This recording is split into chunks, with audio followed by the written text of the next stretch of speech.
नमस्कार। Lunar astro में आपका स्वागत है। आज का जो टॉपिक है वो है पंचांग कितना इम्पोर्टेंट होता है। क्या मुहूर्त इम्पोर्टेंट होता है कि जब हम जिस पर्टिकुलर टाइम पीरियड पे काम चालू कर रहे हैं, क्या वो पर्टिकुलर टाइम पीरियड इतना इम्पोर्टेंट होता है कि क्या वो हमारे उस पर्टिकुलर काम को इफेक्ट करता है या नहीं करता। तो इसके लिए ना, आज से कुछ साल पहले, आज से करीब 8-9 साल पहले एक पर्टिकुलर शिप हुआ करता था। मैं आपको शिप की एक कहानी बता रहा हूँ कि शिप के जो रिचुअल्स हैं वो किस तरीके से काम करते हैं। वो पर्टिकुलर शिप ऐसे दिन पे लॉन्च किया गया। उस पर्टिकुलर प्रोजेक्ट का जो उद्घाटन हुआ वो कुछ इस तरीके से हुआ कि उस शिप में ना जितनी चीज़ें खराब हो सकती थी ना, जितनी भी चीज़ें, मतलब 20 दिन वो शिप, पहले तो 5 दिन तो जेटी के अंदर रहा, फिर धीरे से सेल हुआ। लेकिन क्रेन से लेकर इंस्टॉलेशन के टाइम से लेकर सेल करने तक लगभग आधी चीजें या तो खराब हो चुकी थी या रिप्लेस हो चुकी थी या हम उसको चालू कर चुके थे। उसके बाद भी जब वो शिप लॉन्च हुआ ना, तो ये कहा गया कि ठीक है, अब बाकी का सामान अब तो थोड़ा बहुत बचा है, आप लोग ना बाकी जब तक आप ऑयल फील्ड में पहुंचेंगे तब तक जाके रिपेयर कर लीजिए। और जब तक हम ऑयल फील्ड पहुंचे और वहां पे भी जाके 5-7 दिन 10 दिन का डाउन टाइम रहा, सब लोग पूरा का पूरा शिप रिपेयर करते रहे। फिर भी वो ऑपरेशनल नहीं हुआ, मतलब 2 घंटे ऑपरेशनल होना है, फिर 10 घंटे का ऑपरेशन होना, इस टाइप का उसका कंडीशन था। और फाइनली क्या हुआ, उस शिप में आग लग गई। ऑयल फील्ड के बीचों बीच किसी शिप में आग लगना अपने आप में डिजास्टर है, बहुत बड़ा disaster. It's a very big event. और उस शिप को पूरे के पूरे ऑयल फील्ड से बाहर निकाला गया, इन्वेस्टिगेशन हुआ, बाकी सब चीजें हुई।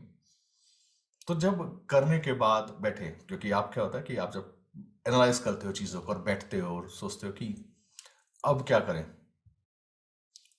तो डिफरेंट कल्चर के लोगों ने एक चीज़ कही कि टाइम ही ठीक नहीं था, उस दिन चालू ही नहीं करना चाहिए था। सी का एक बहुत सिंपल सा रिचुअल है, जिस दिन आप इंस्टॉलेशन कर रहे हैं, जिस दिन आपका पहला दिन चालू होना है, अलग अलग एरियाज के अंदर अलग अलग चीजें दी जाती हैं, समुद्र को दी जाती है, क्योंकि आप पानी से पैसा कमा रहे हैं ना, आप पानी के अंदर जा रहे हैं, तो कोई तो आप रिचुअल करेंगे। जब आप उन रिचुअल्स को इग्नोर कर देते हैं, उन लोकल रिचुअल्स को इग्नोर कर देते हैं, तो क्या होता है, ट्रबल होता है। दूसरा चीज, आपका टाइमिंग खराब था। तो किसी ने बोला कि हमारे कल्चर के अंदर इस तरीके से ये काम चालू किया जाता है। कोई ईरान से था, कोई रशियन था, कोई सर्बियन था, मिडिल ईस्टर्न और इंडियंस। उस दिन के बाद से जो टॉप बॉस थे, उन्होंने बोला कि आज के बाद से कोई भी शिप या कोई भी प्रोजेक्ट बिना टाइम देखे चालू नहीं करेंगे, क्योंकि वो बहुत बड़ा सेटबैक था। तो क्या होता है ना कि जब तक इंसान की जिंदगी में झटके नहीं आते ना, उसको लगता है कि किसी भी टाइम पे कोई भी काम चालू कर लो, क्या ही फर्क पड़ना है, क्या ही मुहूर्त कर लेगा, जब टाइम अच्छा या बुरा है तो। लेकिन ना, इसका बहुत क्लासिक एग्जाम्पल है पेटीएम। जब पेटीएम लॉन्च हुआ, जब उसका आईपीओ आया, तो मैंने तो नहीं लिया, क्योंकि मेरे को ज़रूरत भी नहीं थी। मेरे को, जैसे मैं बहुत सिंपली लिखता हूँ कि ट्विटर पे भी मैंने लिखा कि मेटल्स बैंक्स से दूर रहना है। आज की डेट में कोई भी बंदा मेरे को कहता है कि मेटल लेना है, मैं कहता हूँ नहीं, हमें चाहिए ही नहीं मेटल, क्योंकि उसके रिपीटेटिव पैटर्न्स हैं कि मेटल ने कब बढ़ना है। और उसका रिपीटेटिव पैटर्न्स एक नहीं है। मैंने जिस दिन से निफ्टी मेटल फॉर्म हुआ है, उस दिन से लेकर आज तक के बहुत क्लियर कट कोऑर्डिनेट्स हैं कि यहां पे आके मेटल आगे भागेगा या डाउन लेगा। Similarly with the banks, bank Nifty ऊपर जाना है या नीचे जाना है। तो जब आपके पास रिपीटेटिव पैटर्न्स होते हैं, आपके पास रिसर्च होता है, आपको पता है कि ये इस कॉम्बिनेशन पे स्काई रिस्पॉन्ड करता है, क्योंकि आकाश के अंदर जब ग्रह एक पर्टिकुलर पोजीशन पे आते हैं, वो हमको ऊर्जा देते हैं।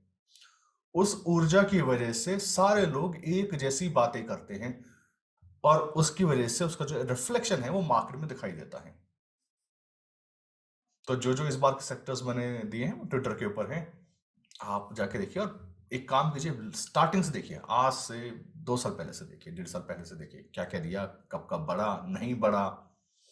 ठीक है, क्योंकि जब आपके पास रिसर्च बैक डेटा होता है ना, तब आप बहुत कॉन्फिडेंटली बोल सकते हैं कि ये होगा, ये नहीं होगा, या यहाँ पर ये पर्टिकुलर सेक्टर बढ़ना है।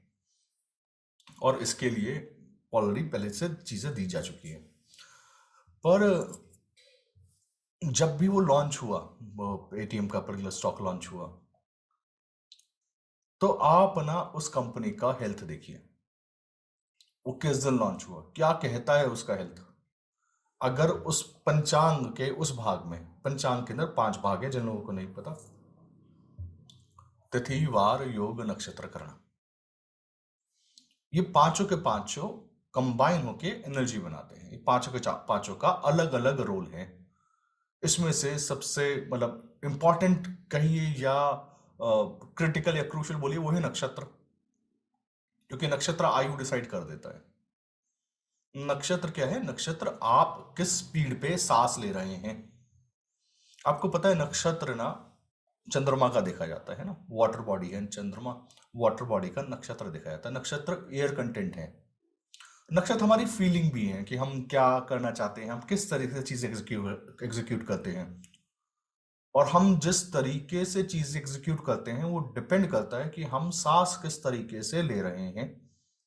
इसीलिए अगर आपने सही में कुछ जिंदगी में अचीव करना हो ना, मैं आपको एक सिर्फ और सिर्फ एक बुक बोलता हूँ, वो मास्टर करिए, और वो ना किसी से सीखिए, विज्ञान भैरव तंत्र। विज्ञान भैरव तंत्र को सिखाने वाले बहुत कम लोग मिलेंगे, प्रैक्टिकली सिखाने वाले, मतलब अपनी ऊर्जा को किस तरीके से, कौन से रिदम से, कौन से सीक्वेंस से आप शरीर के अलग अलग भागों में लेके जा सकते हैं। अगर जिसको सांस लेना आ गया उसको सब कुछ आ गया, उसको जिसको ब्रीदिंग पैटर्न पता चल गया उस व्यक्ति को सब कुछ पता चल जाता है। ब्रीदिंग पैटर्न इसलिए इंपॉर्टेंट है। इसलिए विज्ञान भैरव तंत्र। नक्षत्र इसलिए इंपॉर्टेंट है क्योंकि हम जिस तरीके से सांस लेते हैं, अगर आप डीप ब्रीदिंग के हैबिट में पड़ जाएं, जब आप ब्रीदिंग पे कंट्रोल कर लेते हैं या ब्रीदिंग आपको आ जाता है, तो आपके थॉट्स बदलने लगते हैं। आपके थॉट्स बदलते हैं, उसकी वजह से आपकी लाइफ में चीजें बेटर होने लगती हैं। यही नक्षत्र का पार्ट है। अब जब आपको ये पता है कि नक्षत्र आयु डिसाइड करता है कि आपकी कितनी सांसें हैं, तो चार्ट के अंदर जब भी आपका नक्षत्र का मालिक अफ्लिक्टेड होगा, जो भी नक्षत्र का मालिक है, जिस भी नक्षत्र के अंदर चंद्रमा जा रहा है, तो समझ लीजिएगा कि उस टाइम पीरियड पे आपको ट्रबल्स आएंगे। और ये बात ना मैं अभी आपको दिखा देता हूँ, चाहे वो पॉलिटिकल पार्टीज हो, चाहे वो स्टॉक्स हो, चाहे वो लिविंग एंटिटीज हो या नॉन लिविंग एंटिटीज हो, सब में काम करती हैं। तो जब ये पंचांग इतना सिंपल है और इतना ज्यादा इंपॉर्टेंट है, तो इसको यूज क्यों नहीं किया जाए? जब हमको रिपीटेटिव पैटर्न्स दिखाई देते हैं, हमको रिसर्च बैक डेटा दिखाई देता है, हमको ये दिखाई देता है कि एक चीज है वो रेगुलरली काम कर रही है, तो उसको अपने लाइफस्टाइल में यूज करना चाहिए। तो उसके लिए आपको मैं पहला चार्ट दिखाता हूँ। Let us start with Paytm. ये पेटीएम का लिस्टिंग डे का चार्ट है, जिस दिन पेटीएम लिस्ट हुआ, तो सब लोगों को लग रहा था ये लेना चाहिए। अब इसका पंचांग देखते हैं। पंचांग है चतुर्दशी तिथि, एक्सट्रीम तिथि है। तिथि मतलब आपका मूड कैसा है, आपका रिलेशनशिप कैसा है, आप किस तरीके से एक्ट करने वाले हैं। ये पर्टिकुलरली तिथि जो है ना, हमारे मूड को रिप्रेजेंट करती है। चतुर्दशी इज एक्सट्रीम, या तो आर है या पार है, तो जितने भी डिसीजंस होंगे वो एक्सट्रीम में जाएंगे। वीक डे जो कि फायर एलिमेंट है, वो है थर्सडे।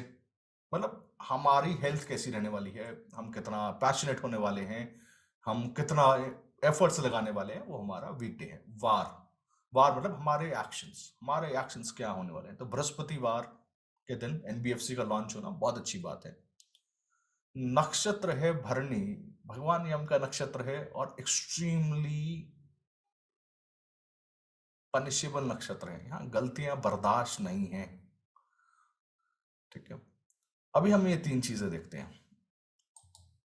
तो क्या हुआ कि जब ये लॉन्च हुआ 2022 में, 2024 के अंदर, तो क्या हुआ जब ये लॉन्च हुआ, उसके बाद हुआ ये कि महादशा तो शुक्र की थी, जो कि नक्षत्र के मालिक हैं, बृहस्पति के घर में बैठे हैं। तो जब भी शुक्र में बृहस्पति आएंगे, क्योंकि दोनों के दोनों बहुत इंपॉर्टेंट पोर्टफोलियो लेते हैं इस चार्ट के अंदर। उसका रीजन क्या है कि शुक्र अपने आप में इस पर्टिकुलर चार्ट के अंदर नक्षत्र के मालिक हैं, बृहस्पति वार के मालिक हैं। तो शुक्र में बृहस्पति आते ही बृहस्पति नीच है, शनि के घर में है, और पेटीएम का शेयर क्रैश होना चालू हुआ लिस्ट होने के बाद से, और उसके बाद उसमें और ट्रबल्स आए। तो जब तक ये बृहस्पति की अंतर्दशा है, हार्डली उसको रिकवरी मिलेगी। इसी प्रकार एक और चार्ट देखते हैं एप्पल का। देखियो, स्टीव जॉब्स ने एप्पल लॉन्च किया, लेकिन ऐसा क्या हुआ ना कि स्टीव जॉब्स को बाहर जाना पड़ा। उसके अंदर कंपनी ऐसा करिए, बॉस को बाहर जाना पड़ा। तो कंपनी का जो बॉस होता है वो 9th हाउस है। तो 9th हाउस को अगर ट्रबल आ रहा है, कंपनी का जो बॉस है वो बाहर जाएगा। बहुत सिंपल साइकोलॉजिक है। तो अगर आप एप्पल का चार्ट देखेंगे, तो ये एप्पल का चार्ट है। 9th हाउस में शुक्र है और शुक्र के घर में बैठे हुए राहु हैं। तो जब भी राहु शुक्र राहु आएगा, बॉस को ट्रबल देगा। बहुत सिंपल सा लॉजिक। 1977 में शुक्र चालू होता है और 1984 के अंदर राहु स्टार्ट होता है। 1984 के दिसंबर के आसपास राहु का अंतर्दशा आता है। ये अंतर्दशा आती है ना, 1984 में राहु का अंतर्दशा आया। 1985 में स्टीव जॉब्स ने एप्पल छोड़ दिया। शुक्र राहु के अंदर क्यों छोड़ा? बिकॉज शुक्र प्रोमिनेंट है पंचांग के अंदर, राहु प्रोमिनेंट है पंचांग के अंदर। शुक्र राहु में स्टीव जॉब्स ने एप्पल छोड़ा, और जैसे ही एप्पल ने शुक्र के बाद सूर्य की दशा आई, ये 1997 की बात है। जैसे ही शुक्र खत्म हुआ और सूर्य की अंतर्दशा आई, सूर्य 10वें घर में है एप्पल के, स्टीव जॉब्स वापस आ गए। बॉस वापस से अपनी जगह पे आके बैठ गए। तो क्या है कि पंचांग जो है ना, वो बहुत क्लियरली बताता है कि कंपनी का हेल्थ क्या होने वाला है, कंपनी में बॉस बदलने वाला है या नहीं बदलने वाला। और ये सब चीजें ना आपको स्टॉक्स में हेल्प करेंगे। ये सब चीजें आपको पता, आपको अगर किसी कंपनी का विजन देखना हो। मेरे को एक पर्टिकुलर स्टॉक ब्रोकर ने एक चीज बोली, बोला देखो, हम 3 चीजों पे एक्ट करते हैं कि क्या इंफॉर्मेशन अवेलेबल है जो सबके पास है, FII डेटा, DIA डेटा, जितनी भी चीजें मिल रही हैं वहां से मिल रही हैं। दूसरा चीज, सरकार की पॉलिसी क्या है। तीसरा चीज, जो बाहर फॉरेन के अंदर क्या चल रहा है, उस बेसिस के ऊपर हम लोग डिसीजन लेते हैं। एडवांटेज क्या है ज्योतिष का, कि जो अभी वो डेटा के अंदर नहीं आया है, जो चीजें नहीं पता चली हैं या जो कंफ्यूजन है, वो आपको क्लियरली पता होता है कि क्या होना है। सिर्फ और सिर्फ ये जो एडवांटेज है ना, ये एडवांटेज पंचांग दे सकता है। अच्छा, इसके बाद ना पॉलिटिकल पार्टीज देखिए। अगर आपने देखना हो कांग्रेस को, कि कांग्रेस के साथ क्या हो रहा है। कांग्रेस का जो तिथि है वो अष्टमी है। अष्टमी तिथि का मतलब ये है, और देख लीजिए अष्टमी का जो मालिक है राहु, वो 8वें घर में बैठा है मंगल के साथ। तो आप इस बात को समझिए, अष्टमी तिथि राहु 8वें घर में बैठा है, अष्टमी तिथि का मालिक राहु है। अष्टमी ना दोनों तरफ से खेलना चाहती है, मतलब दोनों तरफ से जो बंदा बैटिंग करना चाहता है ना, वो अष्टमी है। अष्टमी ना अनडिसाइसिव है। अष्टमी इज लाइक कि अब कुछ भी हो सकता है, we can go either way. अगर यही राहु अच्छी जगह पे बैठा होता, अच्छी जगह in the sense 10th house में होता, 3rd हाउस में होता, 11th हाउस में होता, ये दशा कांग्रेस के लिए बहुत ब्रिलियंट जानी थी। पर हुआ क्या कि राहु की दशा में, क्योंकि वो 8th हाउस है, कांग्रेस हैज नो क्लू कि करना क्या है, जाना किधर है, डायरेक्शन नहीं है। क्योंकि 8वें घर के अंदर डायरेक्शन नहीं होता, अष्टमी वाले बंदे को डायरेक्शन ही नहीं है। कांग्रेस का, अब अगेन जो हम लोगों ने अभी पहले बात करी कि बॉस कब बदलता है, अगर आप सीक्वेंस वाइज भी चलेंगे, 6 अक्टूबर को मंगल की दशा खत्म हुई, 6 अक्टूबर को राहु चालू हुआ, 22 अक्टूबर को खड़गे जी बिकेम प्रेसिडेंट। सिर्फ और सिर्फ देखो ना, आप देख रहे हो ना क्या क्या सिंक्रोनाइज तरीके से चल रहा है वो। कि जिस दिन वो दशा चालू होनी है ना, 6 अक्टूबर को चालू है, 22 अक्टूबर को ना, उससे पहले इलेक्शंस हुए होंगे, वो बाकी सारे प्रोसेस हुआ होगा, 22 अक्टूबर को खरगे जी बिकेम प्रेसिडेंट। 2025 16 जून देख लेना, फिर से 16 जून 2025 आ रहा है, राहु में जुपिटर आएगा। आपको पता है 2025 में ना फिर से कोई और बनने वाला है प्रेसिडेंट, और इस बार जो बंदा आएगा वो थोड़ा सा बेटर होगा पिछले वाले व्यक्ति से, क्योंकि इस बार ना जुपिटर 9th हाउस में बैठा है, तो कोई बहुत अच्छा खासा व्यक्ति आके प्रेसिडेंट बनेगा। तो देखो, जो चीज आपको कहीं से नहीं पता वो आपको चार्ट से पता है कि पंचांग ये बोल रहे हैं और दशा ये आ रही है, ये व्यक्ति का चेंज होना है, पार्टी का प्रेसिडेंट चेंज होना है, और कोई प्रोमिनेंट व्यक्ति आएगा, इस बार ठीक ठाक आएगा। इसी प्रकार अगर आप किसी भी चार्ट के अंदर ये देखेंगे कि पंचांग में से अगर पंचांग का तिथि लॉर्ड अफेक्टेड है, या तिथि का जो मालिक है वो ऐसी जगह पे है जहां पर आपको ये लगता हो कि वो अफ्लिक्शन में चला गया। अफ्लिक्शन का मतलब ये है कि 6 8 12 में हो, नीच के घर में हो, तो समझ लीजिएगा उस कंपनी का, उस स्टॉक का, उस पॉलिटिकल पार्टी का ट्रबल टाइम पीरियड स्टार्ट हो रहा है, और उससे आप अपने जगह को जितनी जल्दी दूर कर लें उतना ज्यादा अच्छा है। जिनके पंचांग के एलिमेंट्स खराब पोजीशंस पे हैं, आप उनसे ये एक्सपेक्ट नहीं कर सकते कि हमने ये काम तो चालू करा, ये मतलब ये गवर्नमेंट का फॉर्मेशन तो कर लिया, या कंपनी का फॉर्मेशन तो कर लिया, पर ये चल पाएगा। फॉर एग्जाम्पल चंद्रशेखर जी का गवर्नमेंट है ना, प्राइम मिनिस्टर चंद्रशेखर जी का गवर्नमेंट केतु के नक्षत्र में फॉर्म हुआ। केतु अष्टम है उस स्वेतर जो स्वेरिंग चार्ट के अंदर, और फिर वो दशांश में जो पावर का चार्ट है वो तो उसमें तो कंप्लीटली डैमेज्ड है। वो सरकार 1 साल भी पूरी नहीं चल पाई। अष्टम में है, शुक्र के साथ है, तो आप अगर देखेंगे ना उस चार्ट, पर्टिकुलर चार्ट को,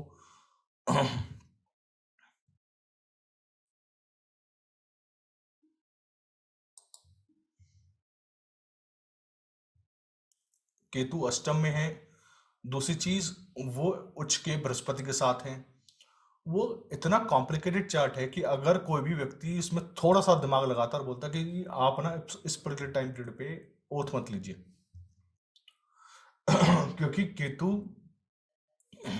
का केतु जिस पोजीशन में है वो आपको फेवरेबल नहीं रहेगा, और नक्षत्र क्या है ना, आयु है, इस गवर्नमेंट की आयु ही नहीं रहेगी। और ऐसा ही हुआ, उस गवर्नमेंट की आयु ही नहीं थी, 1 साल के अंदर अंदर वो गवर्नमेंट खत्म हो गई। तो जब भी पंचांग को हम सिलेक्ट करेंगे इस काम के लिए कि हमने कोई नया काम चालू करना है, हमने कोई स्टॉक लेना है, हमने कोई कंपनी के अंदर इन्वेस्ट करना है, उस कंपनी का चार्ट बनाइए, उसका पंचांग देखिए, और सोचिए कि क्या इस पर इसकी दशा इतनी ठीक है। और जब आप ये करने लग जाएंगे ना तो आप न्यूज पे नहीं जाएंगे, क्योंकि न्यूज क्या है ना कि न्यूज इतना बायस्ड है, और मेरे को ऐसा लगता है कि न्यूज इसलिए करवाया जाता है ताकि कुछ स्पेशल लोगों को फायदा दिया जा सके। लेकिन ना जब आप चार्ट में देख रहे थे ना, क्योंकि मैंने ऐसे कितने केसेस देखे जब लोगों ने मेरे को ये बोला कि ये पर्टिकुलर एंटिटी लेनी है, इसके अंदर ये न्यूज आएगा, ये न्यूज आ रहा है, और ये गवर्नमेंट करने वाला है, जबकि चार्ट एग्जैक्टली अपोजिट था। और ओवर पीरियड ऑफ टाइम ना क्या हुआ है कि अब यकीन आने लगे, अब सबको यकीन आने लगे कि नहीं, चार्ट हमेशा सही होता है, न्यूज हमेशा गलत होता है। चार्ट अगर बोलता है कि ये नहीं चलेगा तो मतलब नहीं चलेगा। तो इसलिए ना आप ना जब भी पंचांग देख रहे हैं, जब भी कोई कहीं पे इन्वेस्टमेंट कर रहे हैं, जब भी कोई घर ले रहे हैं, जब भी कोई ऐसी चीज के लिए जा रहे हैं जो आपकी लाइफ में बहुत सिग्निफिकेंटली इंपॉर्टेंट है, स्पेशली शादी का मुहूर्त, बच्चों के मुहूर्त, पहला दिन स्कूल स्टार्ट करने का मुहूर्त, मुहूर्त पे ध्यान दीजिए। मतलब बच्चे का स्कूल स्टार्ट करना है पंचमी वाले दिन ही करना है, और मेक श्योर करना है कि बाकी सारे नक्षत्र के एलिमेंट, पंचमी का जो मालिक बृहस्पति वो फ्लिक्शन में नहीं है। इंजीनियरिंग कॉलेज में जाना है या आर्ट्स एंड क्राफ्ट्स में आना, शुक्र ही वहां पे चाहिए, शुक्र प्रोमिनेंट चाहिए उस दिन का, उसी दिन पहला दिन स्टार्ट करना है।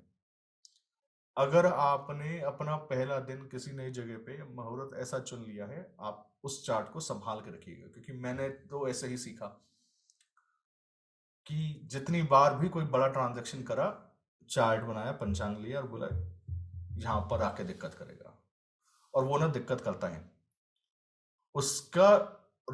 आप जब इस उस पे करने लग जाएंगे ना, आप इसको लगातार फॉलो करेंगे ना, आपको ऑटोमेटिकली रेमेडियल मेजर्स पता होते हैं कि यहाँ पे आकर रेमेडियल मेजर करना पड़ेगा, मेरे को पंचांग का ये पार्ट करेक्ट करना पड़ेगा, उसकी वजह से ये ठीक होगा। इसलिए ना मुहूर्त इज सो इम्पॉर्टेंट। सेकेंडली क्या कीजिए कि हैबिट डालिए डेली पंचांग बनाने का, पंचांग पूजने का, भगवान गणपति की पूजा करने का, क्योंकि ये जो 5 अंग है ना, ये भगवान गणपति के ही दिए हुए हैं। भगवान गणपति की जब आप पूजा करते हैं, उसके बाद से पंचांग आना चालू होता है। पंचांग अगर आपको मास्टर हो गया, मैं बता रहा हूँ, ज्योतिष का वो भाग है जो लॉस था। मैंने पिछले 3 साल से पंचांग पढ़ा रहा हूँ। 3 साल से उसमें से 2 साल में लगातार पंचांग लिख के भेजा है व्हाट्सएप पे। अभी पिछले 1 महीने से, क्योंकि मेरी व्यवस्था जो शेड्यूल है वो इतना बिजी हो गया कि मैं नहीं लिख पा रहा। मैं दोबारा से स्टार्ट करूंगा व्हाट्सएप के ऊपर पंचांग लिख के भेजना, क्योंकि ना जब आप एक पंचांग लिख के भेजते हैं ना, तो क्या होता है कि आपको पहले से पता है आज क्या होना है, आज का एनर्जी क्या है। और कोशिश कीजिए कि आप अपना पंचांग डेली लिखते वक्त बहुत ज़्यादा प्रिसाइज हो, आप और ज़्यादा अलग लेवल पे जाएं। मैं कई बार प्रिसाइज नहीं हो पाता व्हाट्सएप पे। उसका रीज़न ये है कि 18,000 लोग या 19,000 लोगों का व्हाट्सएप जाता है ना, वो ग्रुप के अंदर जो है, तो मेरे को जनरलाइज सबके लिए सोचना पड़ता है।